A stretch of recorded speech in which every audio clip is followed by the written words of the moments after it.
നിങ്ങളോട് രണ്ടുപേരോടും ഞാനും എൻ്റെ സ്ഥാപനവും ഒരുപാട് കടപ്പെട്ടിരിക്കുകയാണ്. നിങ്ങൾ രണ്ടുപേരോടും താങ്ക്സ് പറയാനാണ് ഞാൻ വന്നത്. താങ്ക്സ് പറയാം. ഞങ്ങളോട് എന്തിനാ താങ്ക്സ് പറയുന്നത്? അതുകൊള്ളാം.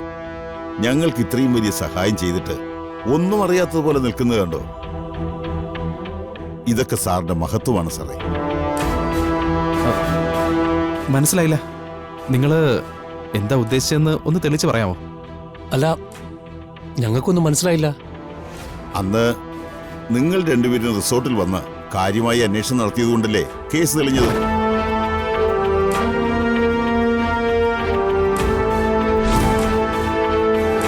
അതുകൊണ്ട് റിസോർട്ടിന് ചീത്തപ്പേരൊന്നും വരാതെ ഞങ്ങൾ രക്ഷപ്പെട്ടു.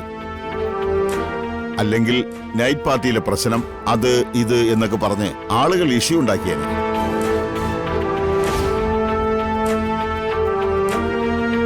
നിങ്ങൾ പറയുന്നത് ഇവര് റിസോർട്ടിൽ വന്ന് കേസ് അന്വേഷിച്ചു എന്നാണോ? അതെ, ഇവര് വന്ന CCTV ക്യാമറയും പിന്നെ പൂളിന്റെ അവിടുത്തെ ഫിസിക്കൽ എവിഡൻസും ഒക്കെ കണ്ടെത്തിയതുകൊണ്ടാണല്ലോ പ്രശ്നം സോൾവ് ആയത്.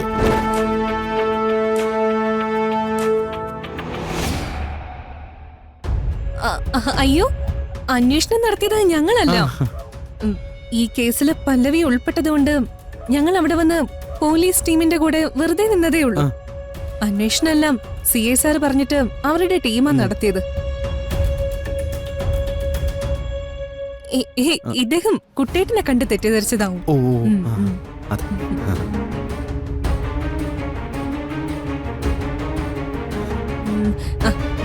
ദേ നോക്കേ, ഇതാണ് കുട്ടേട്ടൻ. ഇദ്ദേഹം ഉണ്ടായിരുന്നില്ലേ നമ്മുടെ? ആ, ഉണ്ടായിരുന്നു. അതെ.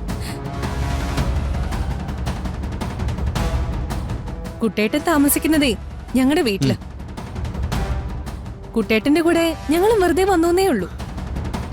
കുട്ടേട്ടനെ അഷിതയ്ക്ക് അറിയാം. അറിയാം. അതിനെന്താ? ഓ, അങ്ങനെയാണോ?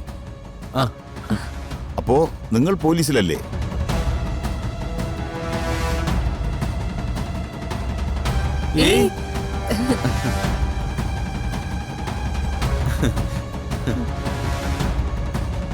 ഞങ്ങള് പോലീസിലോ? ഞങ്ങൾ എങ്ങനെ പോലീസിലാവാനാ? ഞങ്ങള് സ്കൂൾ ടീച്ചേഴ്സ് അല്ലേ? നമ്മള് കുട്ടേട്ടന്റെ കൂടെ നടന്നതുകൊണ്ടേ തെറ്റിദ്ധരിച്ചതാ. കുട്ടേട്ടനാണ് പോലീസ്. ഇനി കിരൺ പോലീസിലെങ്ങാണോ ആണോ? ഇവരുടെ രീതിയിൽ കണ്ടിട്ട് എന്തോ പന്തികളുണ്ടല്ലോ. ഇനി ഇവനെങ്ങാനും പോലീസിലാണെങ്കിൽ നിന്റെ മരണം എന്റെ കൈ കൊണ്ടായിരിക്കും. എന്നാലും നിങ്ങളില്ലായിരുന്നെങ്കിൽ ഈ കേസ് ഇപ്പോഴെങ്ങും തീരില്ലായിരുന്നു. അതുകൊണ്ട് ഞാൻ താങ്ക്സ് പറഞ്ഞതിൽ തെറ്റൊന്നുമില്ല. ഓ, ആയിക്കോട്ടെ. എന്നാ ശരി. വേറൊന്നുമില്ല. ഞാൻ ഇറങ്ങട്ടെ? ശരി. ആയിക്കോട്ടെ. ആ, ശരി. ഓക്കെ. ആയിക്കോട്ടെ.